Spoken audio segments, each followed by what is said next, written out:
warahmatullahi wabarakatuh. Yang terhormat Miss Farunisa sebagai dosen English for Specific Purpose serta teman-teman 4H yang kami sayangi dan kami banggakan.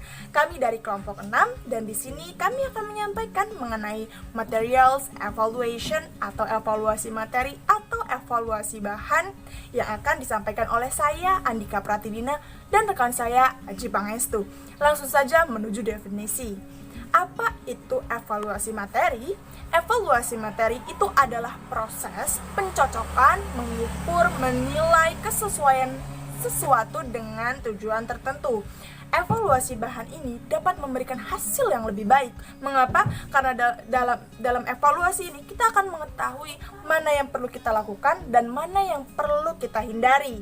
Dan hal ini harus juga diimbangi dengan proses yang sistematis untuk mendapatkan hasil yang lebih baik. Nah, dalam evaluasi materi terdapat 4 proses atau 4 langkah. Yang pertama adalah menentukan kriteria. Menentukan kriteria adalah atas dasar apa kita menilai suatu materi dan menentukan mana yang lebih penting. Yang kedua adalah analisis subjektif. Analisis subjektif ini adalah apa yang kita inginkan dalam kursus tersebut. Yang ketiga adalah analisis objektif. Analisis objektif ini mengetahui bagaimana materi yang dievaluasi dapat mewujudkan kriteria. Yang keempat adalah pencocokan. Pencocokan ini adalah untuk mengetahui seberapa jauh materi atau bahan yang dievaluasi sesuai atau tidak dengan kebutuhan. Selanjutnya saya akan menjelaskan lebih terperinci mengenai analisis subjektif dan analisis objektif. Dan kita juga bisa mendapatkan definisi lain, yaitu analisis objektif sebagai analisis program studi atau ketentuan persyaratan bahan, dan analisis objektif adalah analisis bahan yang sedang dievaluasi. Dalam hal ini, hal pertama yang harus kita lihat adalah audiens.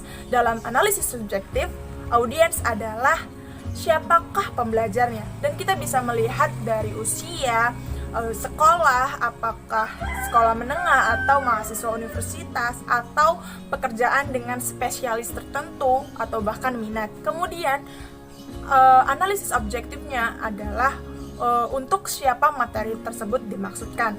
Yang kedua adalah tujuan.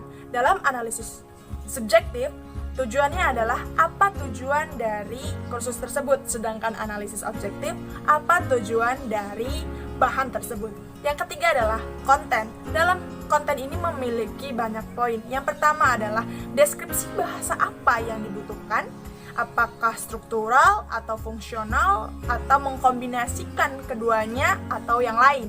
Kemudian apa analisis objektifnya? Analisis objektifnya adalah tipe linguistik apa yang digunakan pada bahan. Yang kedua adalah tipe bahasa apa yang harus ada, apakah structure, vocabulary, atau yang lainnya. Dan analisis objektifnya adalah poin bahasa apa yang tercakup. Yang ketiga adalah apa proporsi atau bagian dari macro skill, apakah reading, writing, dan lain-lain. Analisis objektifnya adalah berapa proporsi atau bagian dari setiap keterampilan. Yang keempat adalah apa micro skill apa yang harus ada atau dibutuhkan, apa yang harus dibutuhkan. Kemudian analisis objektifnya adalah keterampilan micro skill apa yang ada pada bahan. Kemudian yang keempat adalah jenis teks apa yang dibutuhkan, apakah dialog, laporan eksperimental, atau gambar visual seperti gambar, gambar, grafik, dan lainnya. Kemudian analisis objektifnya adalah jenis teks apa yang ada pada bahan. Untuk poin selanjutnya akan dilanjutkan oleh rekan saya Aji. Terima kasih banyak.